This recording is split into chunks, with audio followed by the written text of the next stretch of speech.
Telangana set ఎగ్జామ్కి prepare అవుతున్నారా? అయితే ఈ వీడియో మీకోసం. ఎందుకంటే ఈరోజు UGC NET or SET paper 1లోని యూనిట్ 1 టీచింగ్ యాప్టిట్యూడ్ను కంప్లీట్గా డిస్కస్ చేయబోతున్నాం. ఈ యూనిట్లో నుంచి క్వశ్చన్స్ ఎలా వస్తాయి అండ్ టీచింగ్ అంటే ఏమిటి, టీచింగ్ యొక్క ఆబ్జెక్టివ్స్ ఏమిటి, లెర్నర్ క్యారెక్టరిస్టిక్స్ ఏమిటి, టీచింగ్ను ప్రభావితం చేసే ఫ్యాక్టర్స్ ఏంటి, డిఫరెంట్ మెథడ్స్ ఆఫ్ టీచింగ్ అంటే ఏమిటి, ఎవల్యూషన్ సిస్టమ్స్ ఎలా ఉన్నాయి, ఇవన్నీ ఎగ్జామ్ పాయింట్ ఆఫ్ వ్యూలో ఈజీగా తెలుసుకుందాం. వీడియోని చివరి వరకు స్కిప్ చేయకుండా చూడండి. ఎగ్జామ్లో తప్పకుండా గుర్తుంచుకోవాల్సిన ఇంపార్టెంట్ పాయింట్స్ కూడా చెప్తాను. Hi hello everyone, my name is Anusha. Welcome back to my channel Anu world. ఇప్పుడు first topic, concept of teaching and education. Teaching అంటే ఏమిటి మీకు ఎవరికైనా తెలిస్తే కామెంట్ చేయండి. టీచింగ్ అనేది కేవలం టీచర్ చెప్పడం, స్టూడెంట్ వినడం మాత్రమే కాదు. టీచర్ తన నాలెడ్జ్ని మరియు స్కిల్స్ని మరియు ఎక్స్పీరియన్స్ని ఉపయోగించి లెర్నర్స్లో knowledge, understanding, skills and attitudes and బిహేవియర్లో డిజరబుల్ చేంజెస్ తీసుకురావడానికి చేసే సిస్టమాటిక్ ప్రాసెస్నే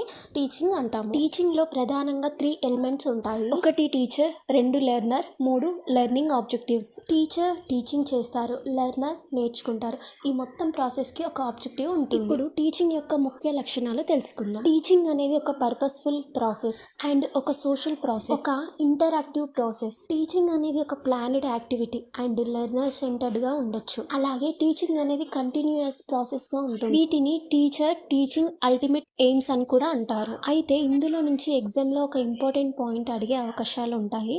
ఎగ్జామినర్ క్వశ్చన్ ఎలా అడిగినా మనము ఆన్సర్ ఇచ్చేటట్టు ఉండాలి. కాబట్టి ఎయిమ్స్ అనేది చాలా ఇంపార్టెంట్, గుర్తుపెట్టుకోండి. ఒక ఇంపార్టెంట్ పాయింట్ చెప్తే నోట్ చేసుకోండి. టీచింగ్ యొక్క అల్టిమేట్ ఎయిమ్ లెర్నర్స్ లో డిజరబుల్ చేంజెస్ తీసుకురావడం. ఇప్పుడు టీచింగ్ లెవెల్స్ గురించి తెలుసుకుందాం. టీచింగ్ లో ముఖ్యంగా 3 లెవెల్స్ ఉంటాయి, గుర్తుంచుకోవాలి. 1 memory level, 2 understanding level, 3 reflective level. ముందుగా మెమొరీ లెవెల్ గురించి తెలుసుకుందాం. ఇది టీచింగ్ లో basic level.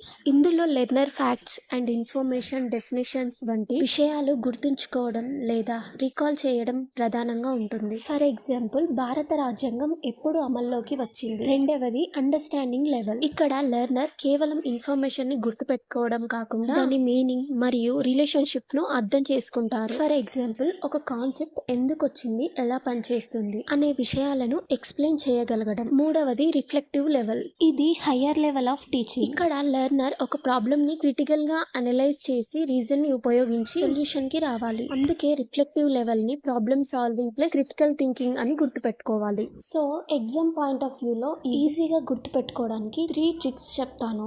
Memory, recall, understanding, meaning, reflective, problem solving and critical thinking. Second topic, learner characteristics. Teaching process లో టీచర్ ఎంత ఇంపార్టెంటో లెర్నర్ కూడా అంతే ఇంపార్టెంట్. లెర్నర్ క్యారెక్టరిస్టిక్స్ అనేవి లెర్నర్ యొక్క academic, psychological, social, emotional and individual characteristics. And learners అందరూ ఒకే రకంగా ఉండరు. వారి age, intelligence and learning ability, motivation, previous knowledge, interest and attitudes, personality and socio economic background, ఇలాంటి ఫ్యాక్టర్స్ అన్ని లెర్నర్ పై చాలా ప్రభావం చూపుతాయి. ఇప్పుడు ఇండివిజువల్ డిఫరెన్సెస్ గురించి తెలుసుకుందాం. ఇది ఎగ్జామ్ లో చాలా ఇంపార్టెంట్. ప్రతి లెర్నర్ కి learning speed, intelligent, interest, motivation and abilities వేరువేరుగా ఉంటాయి. దీనినే ఇండివిజువల్ డిఫరెన్సెస్ అంటాము.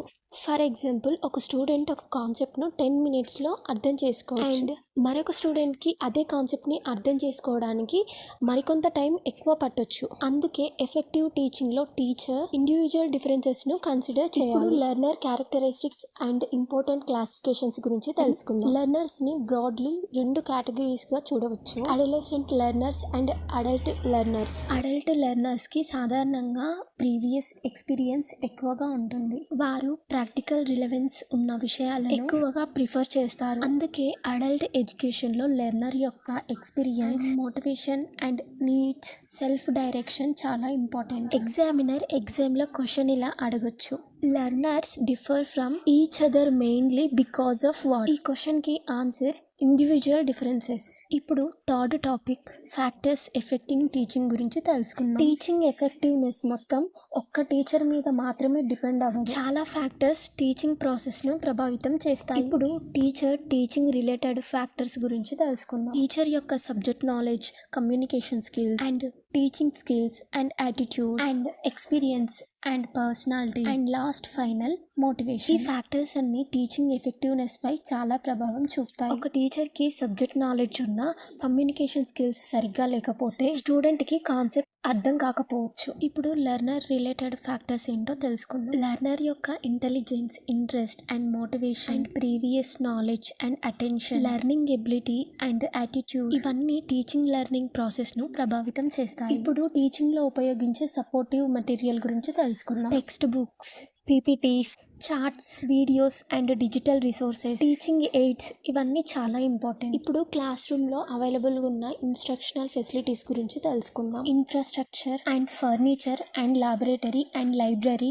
Internet and smart class room. ఈ ఫెసిలిటీస్ అన్ని టీచింగ్ ఎఫెక్టివ్నెస్ ను ఇన్ఫ్లుయెన్స్ చేస్తాయి. ఇప్పుడు లెర్నింగ్ ఎన్విరాన్మెంట్ గురించి తెలుసుకుందాం. టీచింగ్ కి క్లాస్ రూమ్ ఎన్విరాన్మెంట్ కూడా చాలా ఇంపార్టెంట్. స్టూడెంట్స్ కి comfortable and safe and encouraging environment ఉంటే లెర్నింగ్ బెటర్ గా జరుగుతుంది. ఇప్పుడు ఇన్స్టిట్యూషనల్ ఫ్యాక్టర్స్ గురించి తెలుసుకుందాం. ఎడ్యుకేషనల్ ఇన్స్టిట్యూషన్ యొక్క policies and administration, academic environment and resources, teaching student ratio వంటివి కూడా టీచింగ్ ను ప్రభావితం చేస్తాయి. అందుకే ఎగ్జామ్ పాయింట్ ఆఫ్ వ్యూ లో ఒక లైన్ గుర్తు పెట్టుకోండి. Effective teaching depends on teacher, learner, teaching resources, learning environment and institution. ఇప్పుడు fourth topic methods of teaching గురించి తెలుసుకుందాం. టీచర్ ఏ మెథడ్ ని యూస్ చేయాలి అనేది ఈ మెథడ్స్ ఆఫ్ టీచింగ్ లో తెలుసుకుందాం. ఇందులో subject nature and learning objectives, number of students, learner characteristics, available resources వంటి ఫ్యాక్టర్స్ పై డిపెండ్ అవుతుంది. ఇప్పుడు ఇంపార్టెంట్ టీచింగ్ మెథడ్స్ గురించి తెలుసుకుందాం. Lecturer method, discussion method, demonstration method and project method, problem solving method and heuristic method, inductive and deductive methods. ఇప్పుడు methods ఎన్ని ఉన్నాయో తెలిసినాయి కదా. ఇప్పుడు ఒక్కో మెథడ్ గురించి కంప్లీట్ ఇన్ఫర్మేషన్ తెలుసుకుందాం. మొదటిది లెక్చరర్ మెథడ్. ఈ మెథడ్ లో టీచర్ ప్రధానంగా ఇన్ఫర్మేషన్ ను ఎక్స్ప్లెయిన్ చేస్తారు. ఎక్కువ మంది పిల్లలు ఉన్నప్పుడు కంటెంట్ ని త్వరగా అర్థమయ్యేలా చెప్పడానికి ఈ లెక్చరర్ మెథడ్ అనేది చాలా యూస్ఫుల్. కానీ ఈ మెథడ్ లో స్టూడెంట్ పార్టిసిపేషన్ చాలా తక్కువగా ఉండే అవకాశం ఉంటుంది. Next discussion method. ఈ మెథడ్ లో టీచర్ కి మరియు లెర్నర్స్ కి మధ్య మంచి ఇంటరాక్షన్ ఉంటుంది. స్టూడెంట్స్ తమ ఐడియాస్, ఒపీనియన్స్ షేర్ చేసుకుంటారు. ఈ మెథడ్ క్రిటికల్ థింకింగ్ ను మరియు పార్టిసిపేషన్ ను ఇంప్రూవ్ చేయడంలో యూస్ఫుల్ అవుతుంది. Next demonstration method. ఈ మెథడ్ లో టీచర్ ఒక ప్రాసెస్ లేదంటే స్కిల్ ను ప్రాక్టికల్ గా చూపిస్తాడు. అలాగే స్టూడెంట్స్ చూస్తూ కాన్సెప్ట్ ను అర్థం చేసుకునే అవకాశం ఉంటుంది. Science, practicals and technical skills వంటి వాటిల్లో డిమాన్స్ట్రేషన్ మెథడ్ అనేది చాలా యూస్ఫుల్ అవుతుంది. Next project method. లెర్నర్స్ ఒక స్పెసిఫిక్ ప్రాజెక్ట్ ను ప్లాన్ చేసి వర్క్ చేసి రిజల్ట్స్ ని ప్రెజెంట్ చేస్తారు. ఈ method learning by doing principle కి చాలా related. Next problem solving method గురించి తెలుసుకుందాం. ఈ మెథడ్ లో స్టూడెంట్స్ కి ఒక ప్రాబ్లం ఇస్తారు. స్టూడెంట్స్ ఆ ప్రాబ్లం ని అనలైజ్ చేసి పాసిబుల్ సొల్యూషన్ ని ఐడెంటిఫై చేసి అప్రోప్రియేట్ సొల్యూషన్ కి వస్తారు. ఈ method critical thinking and reasoning skills ని డెవలప్ చేస్తుంది. Next heuristic method. ఇందులో లెర్నర్ స్వయంగా డిస్కవర్ చేయడానికి ప్రయత్నిస్తాడు. ఈ మెథడ్ లో టీచర్ స్టూడెంట్ కి డైరెక్ట్ ఆన్సర్ ఇవ్వకుండా లెర్నర్ ను డిస్కవరీ అండ్ ఇన్వెస్టిగేషన్ వైపు గైడ్ చేస్తారు. Next inductive and deductive methods. ముందుగా ఈ మెథడ్ లో ఇండక్టివ్ కి అండ్ డిడక్టివ్ కి మీనింగ్స్ తెలుసుకోవాలి. ఇండక్టివ్ మెథడ్ అంటే స్పెసిఫిక్ ఎగ్జాంపుల్స్ నుంచి జనరల్ ప్రిన్సిపల్స్ కి వెళ్తాం. అండ్ డిడక్టివ్ మెథడ్ అంటే జనరల్ రూల్ నుండి స్పెసిఫిక్ కేస్ కి వెళ్తాము. ఎగ్జామ్ లో ఈ క్వశ్చన్ చాలా ఈజీగా గుర్తుపెట్టుకోవచ్చు. రెండు ఆపోజిట్ గా ఉంటాయని గుర్తు పెట్టుకోవచ్చు. ఎట్లా అంటే ఇండక్టివ్ మెథడ్ అంటే specific to general and deductive method అంటే జనరల్ టు స్పెసిఫిక్. ఇక్కడి వరకు 4 టాపిక్స్ కంప్లీట్ అయ్యాయి.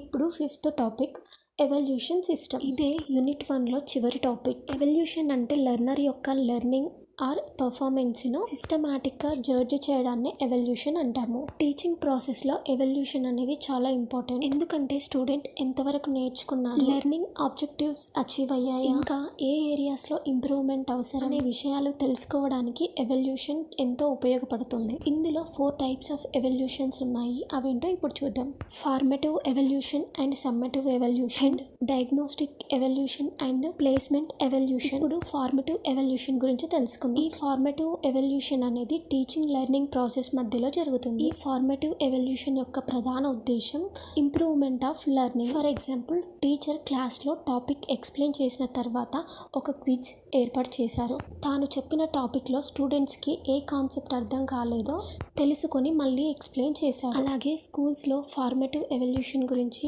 మాట్లాడుకున్నట్లయితే, స్కూల్స్లో సర్టెన్ పీరియడ్ ఆఫ్ టైంలో జరిగిన సిలబస్ని ఎగ్జామినేషన్ పెట్టి ఆ ఎగ్జామ్ తర్వాత పిల్లలకి టీచర్ చెప్పిన సిలబస్ ఎంతవరకు అర్థమవుతుందో తెలుసుకోవడానికి పిల్లలకు వచ్చే మార్క్స్ని బట్టి ఎవరు ఎక్కువ నేర్చుకోగలుగుతున్నారు, ఎవరు వెనుకబడిపోతున్నారు అనేది తెలుసుకోవడానికి అవకాశం ఉంటుంది. ఇప్పుడు సమ్మటివ్ ఎవల్యూషన్ గురించి తెలుసుకుందాం. ఇది సాధారణంగా కోర్స్ చివరిలో నిర్వహిస్తారు. For example, final examination and semester examination, end term examination.